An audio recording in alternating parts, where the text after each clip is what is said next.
Welcome to the What Really Happened radio show. Putting America first, second, and third. Here is your host, Michael Rivero. And aloha, America. Welcome to our show today. It is Tuesday, May 20th, 2014. We have a lot of stuff to talk about today. The phone lines are open, 800-313-9443, 800-313-9443. Sam is sitting in our control room, twiddling the dials, keeping us out of trouble, ready to answer the phone when you call on in.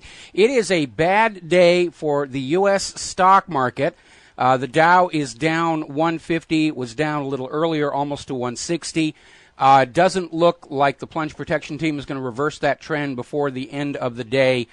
A few more of these and people will really start panicking. I think even the most die-hard corporate investor who relies on the fact that the government is going to keep that stock market propped up, they have to be worrying now that maybe the magic wand is running out of batteries and they're not going to be able to keep it up much longer. When the panic happens, it will be enormous because everybody knows the stock market is being propped up through fraud, through instantly created money from the Federal Reserve, so the government can point at the stock market and say, see, the Dow is over 16,000. Look how good things are. But at some point, they're not going to be able to hold back the tide of people deciding to liquidate their stock portfolios and get some cash in the house here, sell all their stocks and invest their money in canned foods and shotguns. Now, over in the Ukraine, a couple of interesting developments. The violence is continuing on the ground. It's not getting a lot of coverage in the American corporate media because most Americans now understand that all of this violence and upset and civil war is a direct result of the U.S. covert overthrow of the elected government of Kiev a few months back. And so the corporate media is now shifting on to other stories. Don't think about Ukraine anymore. Meanwhile, interestingly enough, members of the Ukrainian parliament have sent a memo to their unelected president saying the time has come to withdraw their military forces from eastern Ukraine. Apparently, they've lost a lot of people. They understand that the world does not see that they're in the right. They're an unelected government that took over Kiev by force, and they don't really have a legal or moral right to go in there to eastern Ukraine and say, you have to follow us along and be our obedient slaves. And apparently it passed with 252 votes. Now, whether the Kiev's unelected president is going to go along with that, of course, is another matter entirely. Interesting story coming out of Blacklisted News. The key player behind that May 2nd Odessa, Ukraine trade unions massacre apparently is very well connected with the Obama White House. We know that something is very hinky about that whole story. We're now aware that some of the people inside that building were already dead when the fire started. They found traces of chloroform. Apparently, they wanted a whole bunch of burned up dead bodies as a warning to the other separatists. It didn't work. The reaction was exactly the opposite of what was planned. And this is a reminder about how Adolf Hitler was using the V1 and V2 as terror weapons against Britain to get the British people to abandon their government or pressure the British government to capitulation. Didn't work. British reaction was exactly the opposite of what was planned. Obama's making the same mistake in all these countries, being drone attacked. He's trying to get the people of those countries to say, look, do whatever the U.S. wants here. We're tired of the drones. And the reaction is exactly the opposite. Every new drone strike only angers and hardens those people against U.S. interests. Not a lot of good, clear thinking going on in the White House, not much awareness of history here. Meanwhile, and this is kind of weird, this story coming out of Global Research, the U.S. is sending warships into the Black Sea to monitor Ukraine's May 25th elections. Now, these are warships. They're armed with Tomahawk cruise missiles, anti-submarine, anti-aircraft, Standard 2, Standard 3 missiles. This is the USS Vela Gulf. It carries 122 missiles on board. What do you need a ship like that to monitor an election? I seriously doubt that is why it is there here. Meanwhile, down in Libya, they're on the verge of a civil war, and apparently more and more of the Libyan official government forces, that U.S. puppet regime that was installed after Gaddafi was murdered and the gold dinar was destroyed, more and more of their institutions and their military are now siding with the other side. They've driven the parliament out of their building again, and they're very bad. They're losing very, very badly. And it puts the United States in a very difficult position. How do they sell a new invasion of Libya to the American people so soon after the last invasion of Libya, especially when it's obvious to everybody that all of this civil war and violence and factionalization in Libya is a direct result of the U.S. overthrow and murder of Muammar Gaddafi? That's going to be a very, very tough sell indeed to a war-weary American people. So apparently the sides are lining up against each other. The Libyan jihadists are going to defend Benghazi from the former rebel commander. Everybody's changing sides back and forth. It is a mess down there. And you know something? Go back and look at every single nation the United States has covertly overthrown or directly invaded, and you will see the same thing. Utter destruction and despair for the people of that country, whether it's Iraq, Afghanistan, now Libya. These U.S. invasions do not benefit the people of the invaded nations. They benefit Wall Street. That's what it's really all about. All these wars are bankers' wars. They are there to make the rich even richer off the blood of innocents. Remember what we were talking about yesterday, where Paul Craig Roberts came out with this article saying, forget all this stuff about soldiers fighting and dying gloriously for freedom. 80% of the victims of war are innocent civilian non-combatants. War is just mass murder wrapped in a pretty flag. Now, over in Thailand, their situation of rebellion against their central government has reached the point where Thailand has now declared martial law, quote, to restore peace and order. Troops are flooding the streets of Thailand. They're coming on in there. Now, the military is apparently in control of the martial law and is insisting publicly that this is not a coup d'etat, which brings up the question, why would they be worried about that? Unless maybe a transition of power structures is in fact underway by force of arms. And my question is going to be, whoever is declaring martial law, what is their connection to the U.S. government? How are they being sponsored or supported? Now, over in the Western Pacific, Japan is planning to set up military bases near, I'm not sure how to pronounce this, Diaoyus, amid this ongoing confrontation with China. Now, remember, 3 years ago, Japan and China were on the verge of an agreement to divide these disputed islands, the Senkaku Islands, and say, we will share in the investment to develop these oil resources. We will share in the profits from it. It was under U.S. goading that Japan said, no, really, those are our islands. We're not going to share them, which led to the current crisis. And I hope Japan's government is smart enough to realize that the United States is using Japan as one of its vectors to get this war with China going, that they want to remove the threat of the yuan against the U.S. dollar. How dare they? Now, Russia and China are basically at the point of finalizing that $400 billion gas pipeline deal. And the gas is going to be sold back and forth for their own internal currencies. They are not going through the U.S. dollar. Escalating that situation in the eyes of Wall Street, China has signed a deal with Russia's largest bank for direct currency exchanges without going through the U.S. dollar. And, of course, the White House reaction is, you can't do that. You must use the dollar. We have to get our piece of the action. This means war. And that's really what it's all about. We're going to have to take a break for some commercials here. We're going to be back. We've got a caller waiting on the line, and we'll be back after these words from our sponsors. And aloha, America. Welcome back to the show here. And before we go to the phones here, I want to read everybody a quote. This is from Hillary Clinton in July of 2012.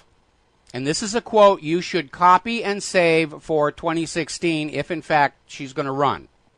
Hearing rumors to the contrary these days here. This is Hillary Rodham Clinton in July of 2012. I do not believe that Russia and China are paying any price at all. Nothing at all. for standing up on behalf of the Syrian Assad regime. The only way that will change is if every nation represented here directly and urgently makes it clear that Russia and China will pay a price. End quote. Now, do you understand the attitude displayed by this statement? That any nation, like Russia or China, that dares disagree with the United States is an enemy deserving of punishment. How dare they stand up and align themselves with our intended targets? It's a very much you're either with us or against us mindset. And she was back there 2012. And here we are, 2 years later, almost 2 years later. We're wagging our rockets at both Russia and China. Future history is going to be very, very clear who started the Third World War. It is the United States of America on behalf of the private central bankers. All right, let's grab a couple of phone calls here. Casey in South Korea, aloha, welcome to the show. What's on your mind? Annyeonghaseyo, Mike. I wanted to do something about global warming here, just a comment and then a quick story. The comment is, you called it back in February, and even though you called it, and I would think, okay, yeah, it probably could happen, but just the fact of them piling unusually cool temperatures with saying, oh, global warming is happening, like short memory span is one thing. They count on that. They run a story, and then 2, 3, 4 months later, they figure, we'll forget about it. But it's really desperate when you're just piling it on top of, when the situation is happening, basically. And even now, we're getting cooler temperatures here in Asia. And I saw like a week ago or something an unusual snowstorm in Colorado or whatever. It was New Mexico, yeah. It's cooler here in Hawaii. I mean, our days are warm, nice tourist weather, but at night it's getting much colder than normal here. Yeah, and as you said back then, you were like, well, they must be getting really desperate to get that money, which that's pretty clear that they have to be. And you talked about a story about this lady you encountered in a store, and she just kind of went ballistic when you brought up the global warming thing. And I had my story with the global warming, quick story. I had a similar encounter with a fellow in an expat bar. He's an Irish guy. We were talking about both fellow atheists, and he was talking about how the Catholic religion in Ireland was really mind controlling, and then somehow it shifted into global warming, and all of a sudden he went ballistic mode. How can you not believe in this day and age global warming is not happening? And just I tried to kind of calmly present some things, and then it's like, okay, you got to walk away because there's nothing you can say. And one of the things he brought up was that like last year there was that bogus 97% scientists agree of global warming, which was like a survey of 2,000 scientists. But the way they ran the headline, of course, it sounds like all scientists agree, So but the irony, of course, is somebody was talking about brainwashing, and then he's just like, how can you not think global warming is a truth? Everybody agrees. And well, he doesn't recognize that it's being promoted as a religion, and it really is. Even the British courts have ruled that global warming is technically a religion driven by belief, not by facts and science. And something you understand about beliefs. People want to feel good about themselves. They want to feel that they're important in the greater scheme of things. And they very often cling to a belief as a way to bolster their self-image. And the thing about belief is, after a while, you become the thing that is believed in. It becomes part of your identity. And everybody who got suckered in by Al Gore at the beginning, they're walking around believing that they're important because they're fighting to save the world against global warming. And so when you come out there and you say, this is really all nonsense, look at the snow and ice, they're going to respond as if it is a personal attack because you're taking away something that makes them feel very, very important. And trying to convince people like that, it's a total waste of time. But every propaganda campaign in history has relied on getting people to believe in the propaganda and then to define their identity in terms of that belief. It makes it very, very difficult to break through. And yeah, that was certainly the reaction I got up here at Jameson's in Haleiwa from the lady that was in the gift store there. She was and she was perfectly willing to admit, yes, the government lied to us about Saddam's nuclear weapons, and they're lying to us about the economy, and they're lying to this about that. But no, global warming. I'm trying to save the world here. I'm just a little store clerk, selling made in China tchotchkes to the tourists, but I'm important because I'm fighting against global warming. And that's really what it came down to. Well, I'll jump off and let other callers get on, but let me ask you a quick question as I jump off. And if you look in your crystal ball, what do you think about Al Gore's Global Warming Part 2 movie? And I'll jump off and hear your predictive review, what you might think of it. And goodbye, and great. Keep doing what you're doing. Well, looking at my crystal ball, and I will admit right now the batteries are running a little bit low here, but it's going to be even more hysterical than his first one, and I don't think anybody's going to buy it because of all the problems with his first one. He made at least 11 claims in there which have been determined by a British court to be absolutely fraudulent. He angered a lot of his friends in Hollywood by basically stealing a computer-generated collapsing ice from the movie The Day After Tomorrow and passing them off as real footage. And I think a lot of people are not going to be quite as eager to be cooperative with him. And the bottom line is that contrary to the hopes and aspirations of government and corporate media, we, the people, do have memories that reach back more than just a few weeks. And we remember how starting in 2002, the winters got harder and harder and harder and harder. And we also remember back in 2000 when the newspaper headlines were blaring, snowfalls are now a thing of the past. Wrong. And you're right. The carbon Nazis are out there just doing a full court press. We're going to be talking about this a little bit later in the show because this government is broke. They're not getting the surge in revenues they were expecting from Obamacare. They are desperate to get you to go along with the carbon tax, and it's time for the American people to dig their heels in and say no. No more. It's all lies, frauds, and deception. And if we are a free people, we have the freedom to say no. There is no freedom without the freedom to say no. Certainly no to any more lies and confiscation of our wealth under false pretenses. All of it's fraudulent. We're going to switch over to John in Barbados. Aloha. Welcome to the show. What's on your mind? John, are you there? Aloha, Michael. Hello, yes? Yes, Michael, you're on the air. Okay, right. Your statement earlier, Michael, is behind the times. Russia and China signed the deal, the pipeline, oil and gas deal this morning. Ah, okay. Well, done deal then. It's a done deal, yes. And according to the report I was reading, a lot of the non-aligned movement and BRICS and other BRICS nations that have now joined with BRICS are supporting Russia and China in these deals. They just do not trust or believe anything that comes out of the U.S. anymore. Well, there are now 80 nations that have joined BRICS. That is a huge economic power block. And if they all decide to drop the dollar at the same time, the party is definitely over. Well, according to this report, Russia now is supplying China. It's all part of this same deal. Russia is supplying China with the Su-35M, the latest weapon system. They're supplying them with the S-400 missiles. John, sorry, got to cut you off. Got to take a commercial break. We'll be back after these words from our sponsors. Aloha, America. Welcome back to the show. We're going to go back to the phones here. Steve in California. Aloha, Steve. Welcome to the show. What's on your mind today?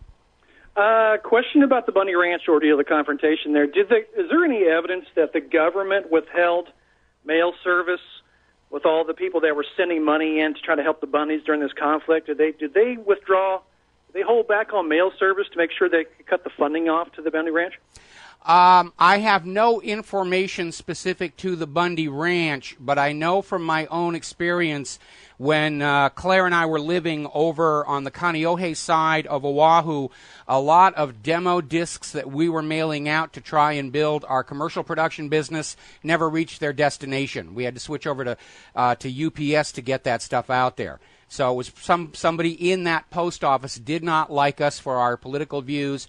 And by the way, the reason there is a federal law making it a felony to tamper with the mails goes back to something in like the 1930s, I think it was, when there was a huge scandal because the Catholic Church was exhorting postal workers who were Catholic to interfere with mail going to and from Protestant churches. And it was this huge, ugly scandal, and Congress passed a law making it a felony to tamper with the mail, and that's where that comes from. It's certainly possible. In regards to Bundy Ranch, I have absolutely no information that it was happening. But we know that the government likes to play dirty, so we can't rule it out. Yeah, well, I was listening to Resurrect the Republic this morning. It sounded like that may have been a possibility. You know, to dry up the money would also, you know, stop the front. You know, people staying there, they would have to say, well, you know, we'll have to go. So it makes common sense that the government would use that as a strategy, and as sad as it is, but it's certainly possible. It's certainly possible. It's very plausible. I have no information that it's actually happened, but obviously it's not an idea that should be dismissed out of hand. Right. Thanks, Michael. All right, thanks an awful lot. Now then, getting on back to this whole military thing, I remember what I said before about the United States lacking the 4 M's to succeed in a new world war. We don't have the manufacturing, we don't have the money, we don't have the manpower, we don't have the moral authority. Senator Dick Durbin is renewing his drive to allow the U.S. Armed Forces to enlist illegal aliens into the military, and basically allow them to serve in the military with the promise that after they complete their enlistment, they'll be given a green card, which I'm sure from the point of view of a government that is already mired in wars and, military enlistments among civilians are down no matter how much they crush the economy and destroy jobs for young people. But I think there's a little bit of a problem here because these illegal immigrants, who I'm sure in and of themselves are perfectly fine human beings, they don't have a strong, lifelong identification with the United States. And so I rather doubt they're going to prove to be enthusiastic fighters on the battlefield. They're going to get out there, hunker down in the foxhole, say, I only have to do a couple of months of dodging bullets, and I'll be headed home to become a U.S. citizen. I don't see them as motivated fighters on behalf of the United States of America. And I think what this does is it does tell us that in point of fact, the United States military is having trouble recruiting right now. After all the boxes of dead bodies coming back and the general awareness that these wars are not right or moral or even legal, I'm not surprised that young people are they're signing up for the military only as a last resort when they get down to the point of I either sign up for the military or I'm homeless. And that's another reason for the U.S. government to crush down the economy, and especially in places with a younger population. If you've destroyed all the jobs, it becomes an economic draft. They'll sign up for the military to avoid starvation. And it's still coercion. It's just very covert. And my wife and I saw this ourselves about, I think it was 2 years ago. We were going down to the Denny's down at the bottom of the hill. It's not there anymore. And it's located in the same building with all the military recruiters, which, alas, still are there. And there were a whole bunch of kids there in Air Force T-shirts, and we just stopped to talk with them. They were waiting for the bus to take them off to wherever Air Force recruits are going to go here on Oahu. And they all said exactly the same thing. They didn't want to be in the military, but there was nothing else for them. They didn't have the money to go to college. There were no jobs for high school graduates, so they'd signed up for the Air Force to go out and learn how to maintain helicopter transmissions or something. So I see this move by Dick Durbin as an admission that the U.S. military forces are already spread too thin, which makes getting into some kind of a conflict with Russia and China dicey at best. And I'm not the only person saying this right now. If we get into an open, actual conflict with Russia and China, it is inevitable it will wind up as a nuclear exchange. Because this government of the United States of America, before they capitulate, they will employ the nuclear arsenal. The other sides will respond in kind, and it's going to be a bad day for anybody not wearing 2 million sunblock. I am absolutely adamant at stopping this war agenda because the U.S. government is going to lose this one. Now, the bankers, they don't care. They make money off both sides, win or lose. But I think you are probably in agreement that we ought to avoid a new world war, all the more so because we're probably not going to be the winners. Meanwhile, story coming out of Blacklisted News, 6,000 U.S. troops are taking part in a Jordanian military exercise called Operation Eager Lion. And they're basically starting next week. Now, the total number of troops for this Jordanian military exercise is going to be more than 12,000. And what's really interesting is that this exercise is cranking up just weeks before Syria's national elections, in which current President Bashar al-Assad is running and, according to polls, likely to win by quite a wide margin. Now, that would absolutely destroy the entire U.S. justification for being in Syria, that we're supporting the people are striving against a cruel, evil tyrant. And right now, Syria is winning against the hired mercenaries. They got the city of Homs back. And either the U.S. is just going to go ahead and invade Syria before the election can happen, or if the election happens and Assad wins, I'm expecting a decapitation strike. They're going to go for him directly, take him out. Because the U.S. right now, this war agenda, they can't survive a single defeat. Because when you're in an agenda of conquest after overthrow, your first failure becomes your last. Because at that point, everybody says, okay, we can't do this.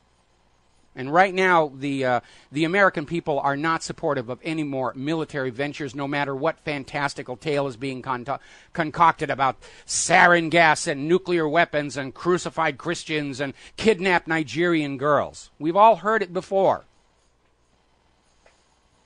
Now, there's a story over at Desert Peace where the Israeli troops are just shooting Palestinian boys, and there's a video there you need to watch. The headline reads, Israeli murders captured on video.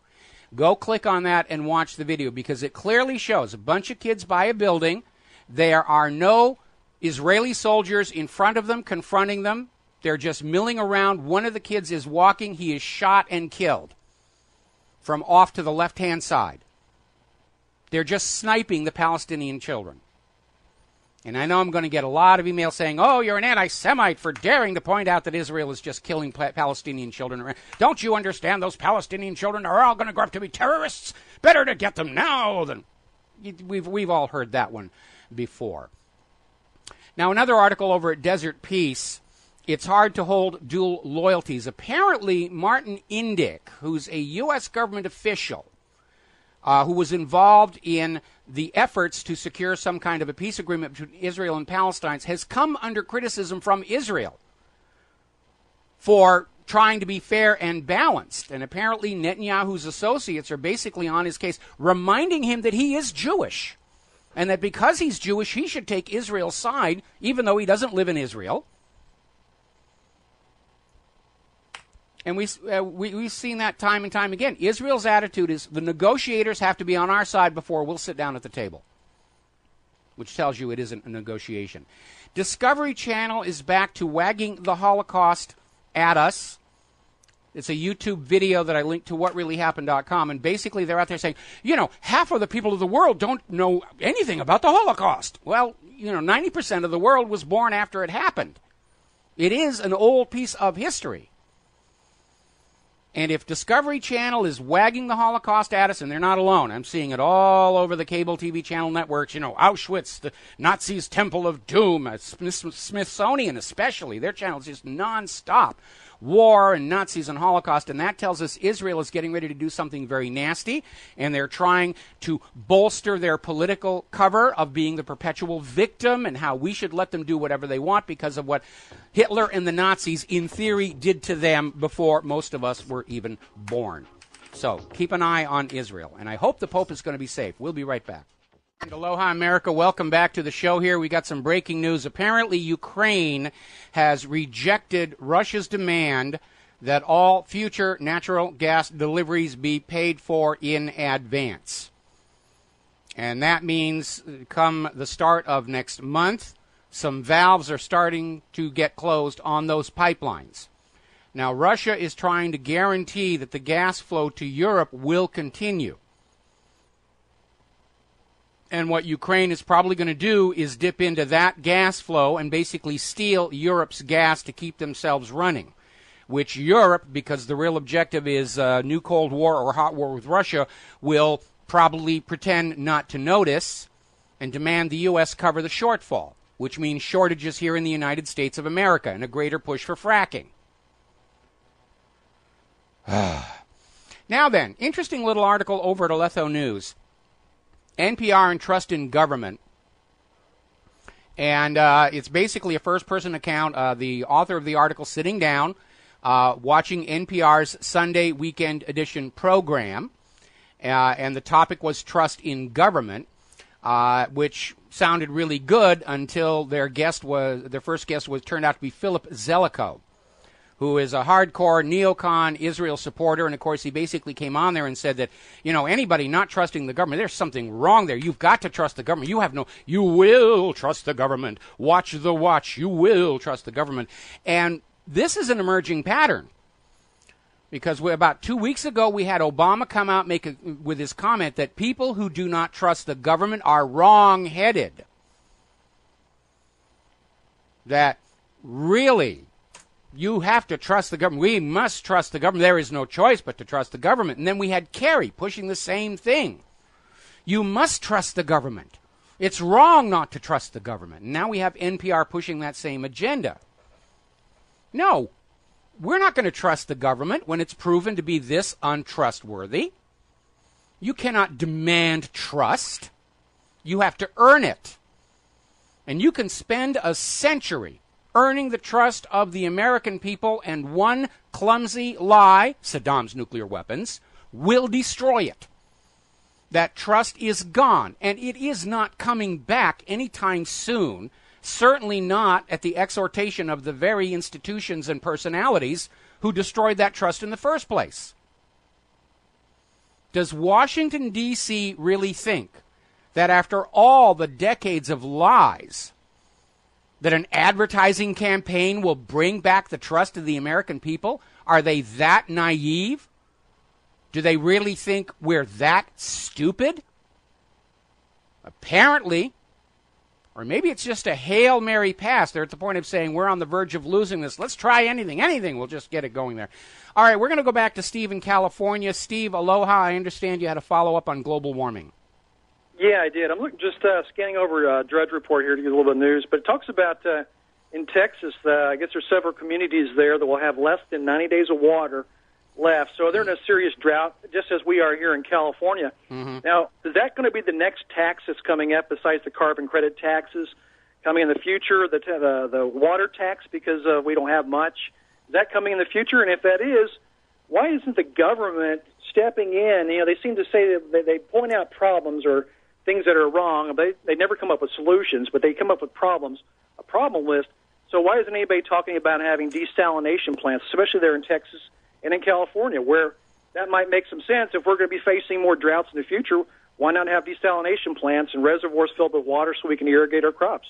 Well, because desalination is still very expensive. Even in the latest development, Lockheed Martin was awarded a patent for perforine, which is a new molecular filtration system that will separate pure water from contaminants, and it's very good. It'll remove sodium, chlorine, and other ions from seawater and various other sources. It's a major technological breakthrough. But what's really going on here is before you can desalinate the water, you have to get it where it needs to go. And what's really causing the droughts across the western United States of America and California is the collapse of the infrastructure, the aqueducts, the irrigation systems. They have been allowed to decline. They're cracked. They're leaking. Vast amounts of fresh, drinkable water are leaking into the soil where it's absolutely not needed, because for the last couple of decades, all of the taxpayer money has been spent on the machinery for war. Will they add a water tax? Yeah. We're already hearing about new taxes to rebuild the infrastructure, ignoring the fact that supposedly the taxes we've been paying were for the care and upkeep and maintenance of the infrastructure. But it all got grabbed and spent on Israel and Wall Street and the war machine. And, of course, I've already seen it out there. The droughts out west. It's global warming. Really, it's global warming. You've got to give us more money. No, we don't, because you misspent the last money. You're not spending it on the taxpayer. You're taking it from the taxpayer and you're spending it on Israel and Wall Street and the military-industrial complex, and you're out there playing empire across the globe with our money, committing war crimes with our money. That does not make us feel very comfortable. We're all being made accessories after the fact to these war crimes every time we have to sign a tax form. And we don't like it. But yeah, anything that they come up with that they can get the people to go along with, that's what they're going to do. And that's why they're still out there right now pushing human-caused global warming to try and get us to buy carbon credits and pay carbon taxes. And what do you think they're going to do with that money? Are they going to use it to fix the environment? No, they'll just take it and spend it the way they always have. They already have carbon taxes in Europe. Al Gore got his little carbon trading scheme going in Europe, and they got carbon taxes in Europe. It hasn't changed the environment one bit because the money gets taken and spent elsewhere. Right. What's the last word on that California politician that's proposed a new bill taxing California drivers on the amount of miles they drive because they've lost so much money because people were buying more efficient cars or driving less, and they're not making up the revenue they want. So now they want to talk about charging us for every mile we drive. What's the last word on that? Because that was an RBN on the website there at one time. Well, it's having a hard time because most people understand that you're already taxed on the amount of miles you drive, both with the gasoline taxes. The more miles you drive, the more taxes you're paying. And there are major taxes on the tires. And the more you drive, the faster they wear out, and you have to buy new ones. So what we've got are taxes on top of taxes on top of taxes on top of taxes, and right now the aggregate tax rate for the average American is higher than 50%. And a lot of these taxes are hidden because they're included in the cost of retail prices, and most Americans don't really understand what a gigantic chunk of their work product is already being siphoned off by a government which mismanages the money left and right. Look at all the money they spend on these healthcare exchanges that don't work, and they could have gotten working systems for 1/10 the price, but they wanted to just give the money to their good college roommate buddies and the rest of it. It's a completely corrupted system. Yeah, we're getting taxed to death out here in California. Matter of fact, I just increased the toll to go over the Bay Bridge in California here from $4 to $6 now. It's ridiculous what's going on here. It absolutely is. We have got extraordinarily high taxes here in Hawaii. Claire and I are trying to come up with the cash to move someplace else. We haven't decided exactly where yet, but hopefully they'll have decent choirs for Claire to harass. But it is, and that's government's answer to every one of their self-created problem is raise taxes on the people.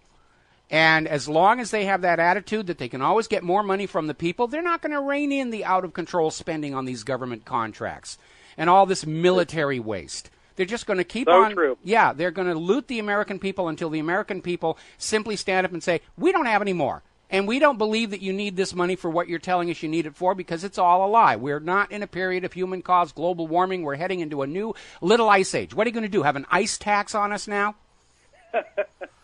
There you go. Thanks, Michael. All right, you got it. Let's see. We're going to switch over to Dustin in New Jersey. Dustin, going to have to be really fast. We're almost at the top of the show. Okay, I just want to talk to you about the, I forgot, the BRICS meeting with Yes. the Russians and the Chinese. I think the wheels have come off. That's why they keep saying you got to trust the government, because look at what happened in Syria with the U.S. soldiers. They didn't want to fight, so that's why they just trying to get people to, Well, I think it's a general attitude. The U.S. government understands they have lost the ability to lie to the public with impunity. They're trying to figure out some way they can get it back, and it's not going to work. It takes a long time to build trust and one careless, stupid lie to destroy it. And we've had dozens and dozens of careless, stupid lies. We've got to take our top-of-the-hour break. Thank you for the call, Dustin. We'll be back after these few words. And aloha, America. Welcome back to our show, hour number 2. Another breaking story. The Pentagon is now preparing for a possible evacuation of U.S. personnel from Libya. It looks like the people of Libya are giving their U.S. puppet regime the old heave-ho, like Iran did back in 1979. And this is going to be a major disaster for the U.S. war agenda. Remember what I said earlier. When you have an agenda that involves conquering nation after nation after nation, overthrowing after overthrowing after overthrowing, your first failure becomes your last. if the U.S.-installed government of Libya collapses, and it looks to be on the verge, this is going to be seen as basically, for all intents and purposes, the end of the U.S. attempt to conquer the resource-rich areas of the world and force them to sell their resources only for U.S. dollars, because I will absolutely make a prediction here that if the puppet regime is kicked out and the Libyan people take back control of their country, they're going to sell their oil for whatever currency they think is worth it. They may even bring back the gold dinar. And again, the U.S. is in a very awkward position. How do they sell to the American people a new invasion and conquest of Libya so soon after the last one?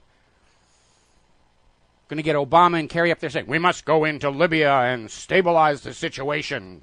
And the American's going to say, it's only unstable because of your last invasion. There's been no U.S. invasion that resulted in a more stable country afterwards. It's always factionalized and turmoil and fighting each other. It's part of a way of keeping them under control. Get this warlord fighting that warlord, and this fanatic fighting the other fanatic, and keep them killing each other off. Remember what it said in National Security Study Memorandum 200 from the Nixon administration. It was the goal of the United States to reduce population in foreign countries because a smaller population was less able to resist U.S. government control of their nations. And that may be a big reason why 80 to 85% of the casualties in these U.S. wars are the civilians.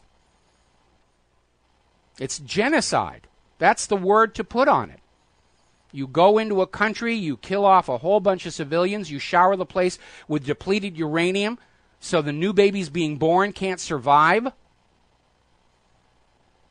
It's pretty obvious here. Now, we linked another video to the front page of whatreallyhappened.com, Obama's New World Order speech 2014. When I first saw it, I thought it had to be a joke. I thought somebody edited this together, but apparently it's real, where he's out there saying ordinary people, meaning you, are really too stupid to run their lives and the country, and that world peace depends on everybody submitting to a sovereign control authority. I don't think so. In fact, my reaction to that comment was something I can't say on the radio, or the FCC is going to take away our license to broadcast. Now, getting back to the Veterans Administration scandal of apparently deliberately delaying treatment of returned crippled veterans in the hope that they would die off and they could save a few bucks. Jay Carney came out and in the White House press conference declared that Obama first learned about the VA scandal in the media. This was apparently in response to reports yesterday that the White House knew this was going on back in 2008. And Jay Carney's out there, well, Obama didn't know. He's not part of this. He first learned about this on the TV news.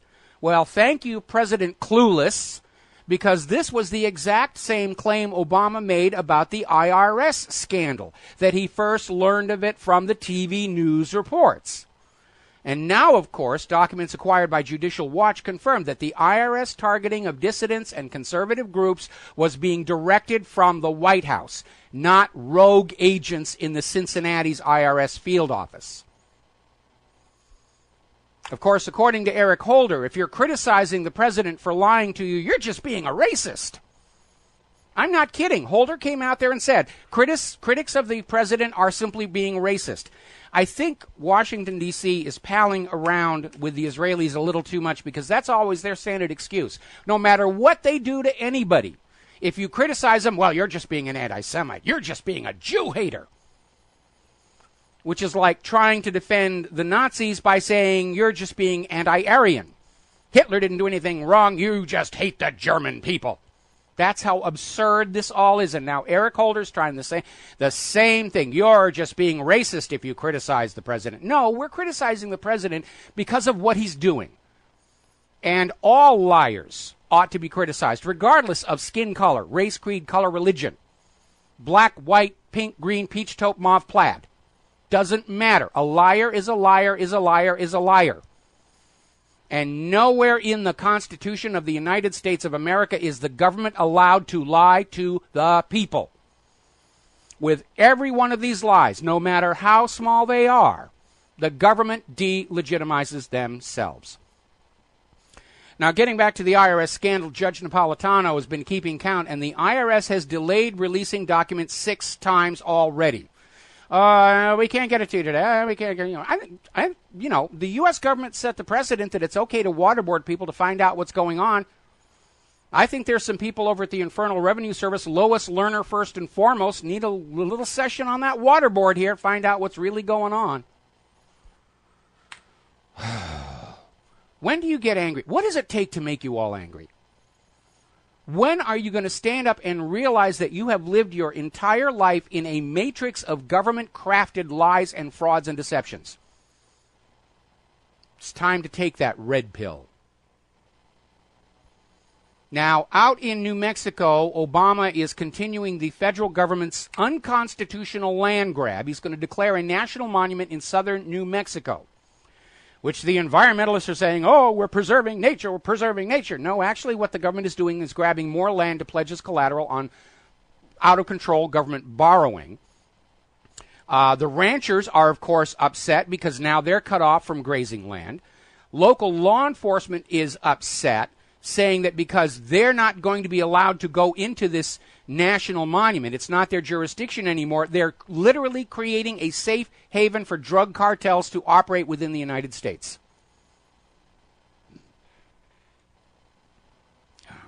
Anyway, let's see. Over in Virginia, a judge has denied a motion to dismiss the charges against the McDonalds. This is former Virginia Governor Bob McDonnell and his wife Maureen McDonnell. And his McDonald's lawyers went in there and said, dismiss the charges. The judge said no. Also denied a motion for the couple to be tried separately. So they're going to move forward into court for their corruption charges. Now, getting back to this issue about lethal injection, and I understand these other countries not wanting to sell these complex chemicals to the U.S. to be used for killing people.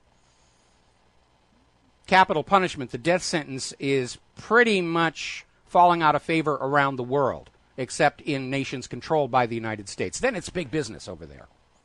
Sean Hannity is out there pushing the idea that firing squads ought to be used, or a hot shot of heroin. Yeah, go ahead, line them up, kill them.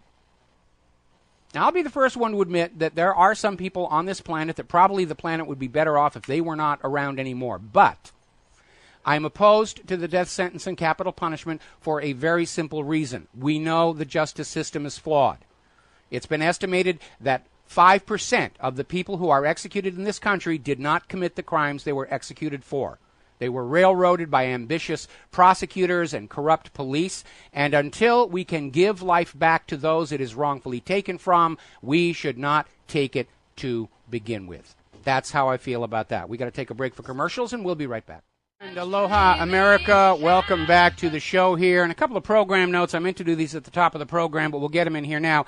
Tomorrow, our third-hour guest will be Alan Wiesbecker. He's another Hollywood filmmaker. He's going to be talking about the JFK assassination and 9/11. And like I said, I am delighted we are starting to see this trend, this movement in Hollywood of all these people who are willing to stand up and speak truth to power. And if there's enough of them, it makes it very difficult for the government to wreck their careers or otherwise punish them. Back 20 years ago, when I was out there with the Vincent Foster case, there was hardly anybody, and everybody was still scared of what the FBI could do to your career. They remember Gene Seberg's career being destroyed by the FBI back in the 1960s. But the times, they are a-changing. Now, on Thursday, May 29th, James Fetzer is going to be with us talking about Jim Norvell's new book. Now, Jim himself has recently passed away, but in the book, it contains new evidence showing that Lee Harvey Oswald helped the FBI foil an assassination plot against John F. Kennedy in Chicago. Now, if you've seen Oliver Stone's movie JFK, they talk about Oswald and an interview with the FBI and the FBI agent being ordered to destroy all of his notes. I think they're talking about the same thing there. All righty, let's start. We're going to pile on the cops again because they're not really doing that whole protect and to serve thing. Apparently, this is reported over Next Republic TV, state trooper pulled a gun on on a teenage girl without justification. And then his own dash cam video caught him saying to the girl, "Did you enjoy having a gun pointed at you?" It's a thrill. They're starting to blend sex and guns in the mind of the police officers. There's a guy who's definitely on SSRIs. To be saying something like that to a teenage girl, does it excite you when I point my gun at you? Oh, my goodness. Another lawsuit up in Chicago for police who physically and verbally abused a woman while she was on her knees, handcuffed. Now, there was another ugly story out in California where a police officer poured so much pepper spray into a woman's eyeballs that her vision was damaged. And again, the woman who was being pepper sprayed had her hands behind her back, and she was basically reluctant to have the handcuffs put on, and I understand why people are reluctant to do that, but the officer just unloaded his pepper spray in her face. Now, on the video, the officer tells her to stop resisting. Hernandez says she's not resisting and asks to know why she's being taken into custody. And remember, the police cannot arrest you or detain you unless they have probable cause and the law on their side. They can't just handcuff you to handcuff you. They can't just arrest you to arrest you.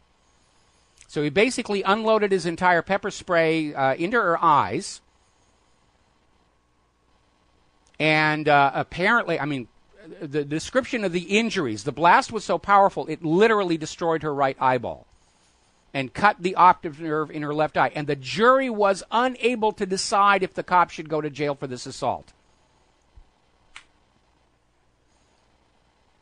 Now, up in the city of Aurora, Colorado, the police are now being sued for this mass roundup of innocent people when they were searching for a bank robbery. We reported on this a while ago, where the money sack that was stolen from a bank had a GPS locator. But the GPS locator got the police to an intersection, but they couldn't get any more accuracy. So they basically rounded up everybody around the intersection and just held them for more than 2 hours while they tried to figure out which one was the bank robber. As far as I know, they didn't actually get the bank robber or the money back. They're now being sued. The police are not allowed to arrest and detain people who are not actually suspected of a crime. And arresting everybody because we think the bad guy's in there, that's called collective punishment, and that's a war crime. Down in Georgia, another case. A man who basically refused to show his ID on demand with no probable cause and no warrant has now been charged with obstruction of justice. Now, the other day, Claire and I were talking about all this police abuse because we're talking about moving back to the mainland and, we don't want to go here, the police are out of control. We don't want to go there, the police are out of control.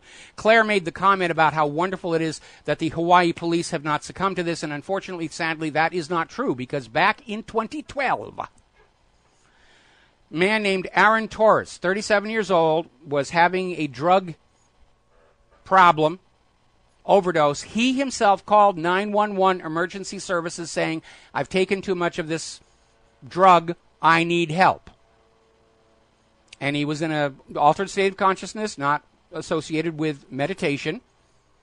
And when the police arrived, no ambulance, just the police arrived, Aaron Torres was out in his driveway just kind of gazing around, and the cops piled onto him and sat on him so long he died of asphyxiation.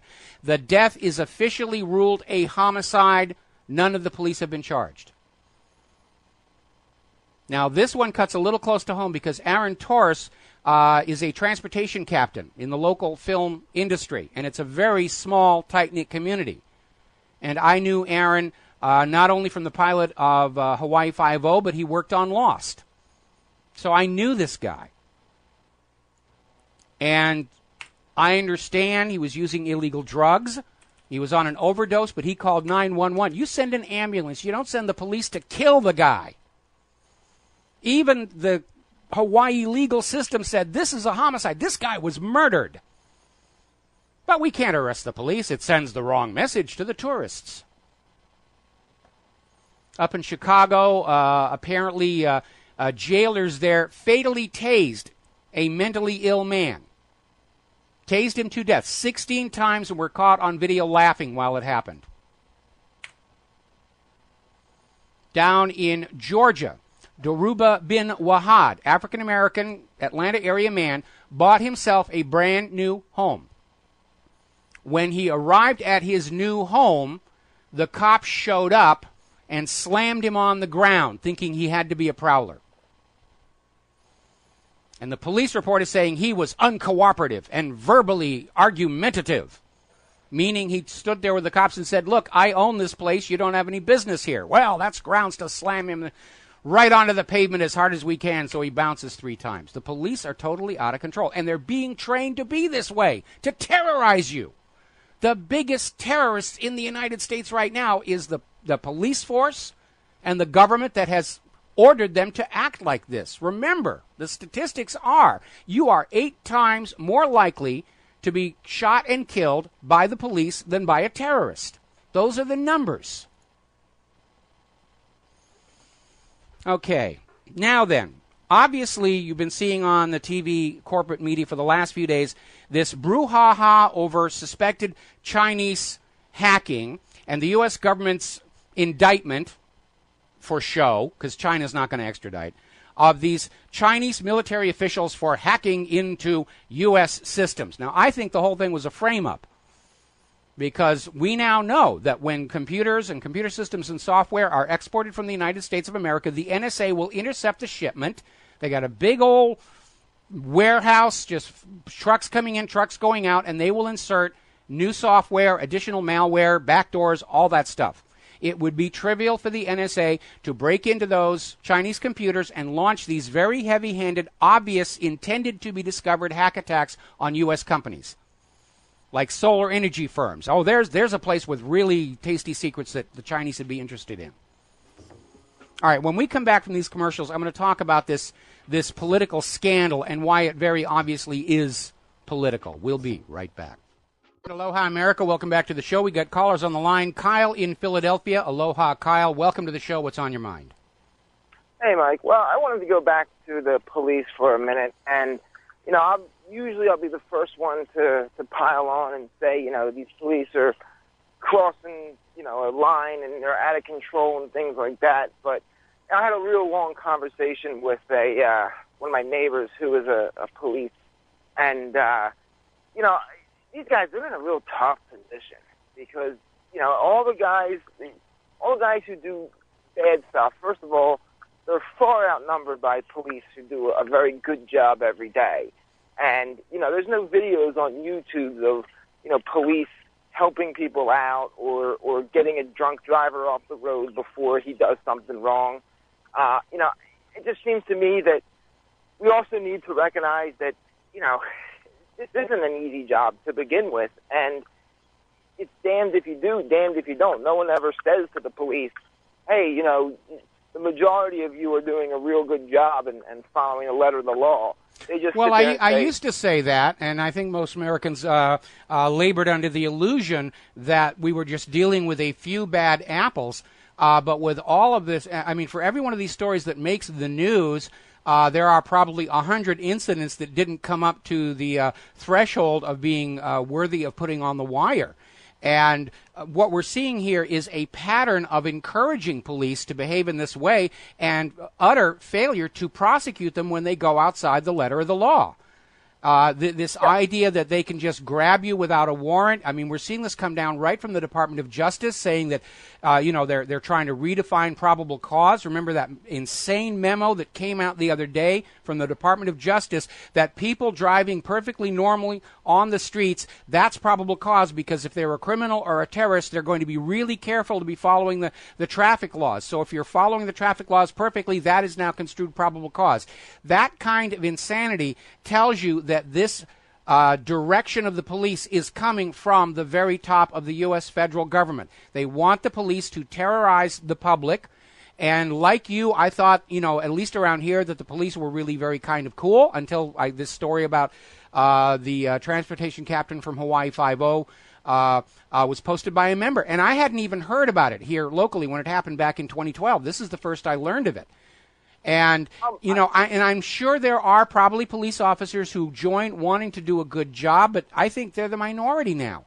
What I'm not a fan of is that blue line. That idea that police have where if one cop does something wrong, other police feel like they have some need or some duty to kind of stand with them because it could be them on the other side. And that, I think, is totally wrong. I think that if a police officer acts outside of the law, well, then he can no longer be considered a police officer. That's actually the letter of the law. That actually is the law. Indiana just passed a law saying that if the police are coming into your home without legal authority to do so, you can shoot them dead on the spot. And that's a state implementation of the United States Supreme Court decision John Bad Elk versus United States. If the police are acting outside the law, you have a legal right to defend yourself up to and including the use of lethal force. If the government would prosecute some of these police who are stepping outside the law, the problem would go away. But every time, like the situation here in Hawaii, the death of this guy was declared a homicide. Nobody got arrested or charged. And so I completely agree that, police should be the first group speaking out when a certain police officer does something wrong. I mean, they need to be held to a higher standard because they are in a more position of power. And if they're not being held to that higher standard at the direction of the U.S. federal government. Kyle, I'm going to let you go here. I got another caller I need to get to. Art off the grid. Aloha, Art. Welcome to the show. What's on your mind? Hey, Mike, I want to talk about the arming of federal agencies. Mm-hmm. Now, I've only heard one person on RBN even mention this. Didn't really spend a whole lot of time on it, but I think it's something that warrants a little conversation. And that is the fact that, and I understand, wanting to put out there, well, it doesn't necessarily mean that they're intending to use these firearms against the American people. But here's the thing. This recent revelation that the USDA, the United States Department of Agriculture, and we know what their job is, to enforce regulations and policies on farmers and agricultural industry to keep a certain standard of safety, blah, blah, blah, blah, blah. But we learned recently that they are now have put in a requisition to purchase over 100,000 .40 caliber, fully automatic, operational submachine guns. Yes. Now, the argument can be made, well, there's no, we don't know that they're intending to use these on the American people, but let's not forget the requisition forms that were put out a few years back to acquire how many millions of .40 caliber hollow point rounds, which are banned on the combat battlefield by all these, and to be distributed throughout all these federal agencies. And you ask yourself, now we have the USDA requisitioning for over 100,000 .40 caliber submachine guns, fully automatic. Don't sit there and tell me that they're looking at possible threats from Al-Qaeda. No, they aren't. They absolutely aren't. And the thing you need to understand about the hollow point ammunition, it's more expensive. It's not suitable for target shooting. It's not legal for hunting. These are weapons of war that the U.S. government is buying with your tax money to wave at you. Now, that being said, we all know how enthusiastic government workers are about the jobs they're paid to do. Do you really think these low-level federal government employees are going to be willing to risk their lives manning the barricades to protect their bosses from an enraged American public? I don't see that happening. I see them dropping those guns and running like heck, and we'll pick them up and resell them after the revolution is over under the slogan, never fired, only dropped once. Well, just wait for the argument. When people start questioning why the FDA is doing this, I can hear the argument now. Well, in light of what happened at the Bundy Ranch... Yeah, I'm sure that's it. I would take it one step further. We're seeing the beginning of an outright war on small, organic, natural farmers from Monsanto and the giant agricultural corporations who simply want to own and monopolize food production, not just in the United States, but around the world. And I think absolutely the USDA is going to start raiding these farms because they're using Monsanto's genes without license fees or probably without their awareness and permission either. And we're getting to that state of a fascist dictatorship where everybody in the government has a gun and nobody that the government is controlling has one. And I remember the last country where all the government people had guns and the people did not. I think that was Nazi Germany. And look how wonderfully that turned out. Oh, didn't it just turn out so great? And here's the thing. When you talk about these issues, of running out the independent farmer and rancher and the small organic farms, let's not forget SB 510, which makes it illegal for me to have that nice 1,600 square foot garden I've got for front yard. Yeah, that's another one how can you say that you own your own home when the government can come in and say, no, you're not allowed to grow vegetables on your own property? Yeah, and let's not forget, I have several rabbits here I breed for meat. I have chickens I raise for meat and eggs, and I don't use a incubator. I actually have broody hens that will set and hatch my eggs out. I tell you what, you guys show up out here wanting to destroy my crop or kill my animals, you better bring a couple dozen of those 40 caliber submachine guns. Yeah, all right. Well, listen, we got to let you go here. I'm running out of time before the commercial, and I want to get back to the Chinese spying because this is the height of absurdity. We have the United States government that has hacked and backdoored every computer and phone on the earth, accusing China of hacking and cyber spying. And there's a very clear double standard. NSA spying on us all, no big deal, they're the good guys. Israeli spying on us all, no big deal, they're the good guys. Chinese spying, how dare they, they're the bad guys, they're the evil. In fact, I have to wonder if this whole brouhaha over Chinese hacking is being put out there to make everybody forget that only 2 weeks ago, Newsweek was saying Israeli spying on Americans was completely out of control and over the line. Change the story, change the focus. That's what propaganda and the corporate media is all about. Forget all about Israeli spying on us all. Forget about the Israeli spies that were connected to 9/11. It's China. China's the bad guy. And I'm not saying China isn't spying. I think they'd be a lot more clever about it. It's just hypocritical for the U.S. government that hacked the entire planet to be out there expressing outrage that other countries are now spying on us. It's ridiculous. We'll be right back. Hi, America. Welcome back to the show, and we're talking about this latest attempt to demonize China because they're spying on us, and it's the United States' right to spy on them without reciprocity. China has summoned the U.S. ambassador, basically denying the allegations and saying this is purely a political stunt to demonize China. The United States is out there saying that these 5 Chinese military officers were hacking into American nuclear, metal, and solar companies to steal trade secrets. Now, a couple of problems with that. First of all, these are military officials. I could understand them spying on defense industries, but solar companies, I don't think so. Secondarily, in terms of manufacturing involving metals and solar cells, China's already ahead of the United States of America. What are they going to do? Break into a solar company in the United States to steal information on how to make a worse product than they're already making themselves? It just doesn't fly. The repercussions are already starting. China has now banned the use of Microsoft Windows 8 on all government computers, citing the known NSA spying backdoors in them. And again, the utter hypocrisy of this. We're being told by our political leadership and the corporate media, NSA spying on you all is no big deal. Really, just it's a fact of life. Get used to it. The Israeli spying, no big deal. It's a fact of life. Just get used to it. They're the good guys. And now there's a China's evil for spying on us. It's very clearly a political move to try and drive the agenda for conflict with China. And I'm hoping that Washington, D.C. isn't actually stupid enough to get into outright warfare with Russia and China. What they want is a state of war, a Cold War, in which all of the U.S. allies will be forbidden from trading with the yuan or the ruble and will remain loyal slaves to the U.S. dollar for all international banking and commerce. But with 80 of the world's nations already aligned with BRICS and preparing to drop the dollar, that may not work out very well.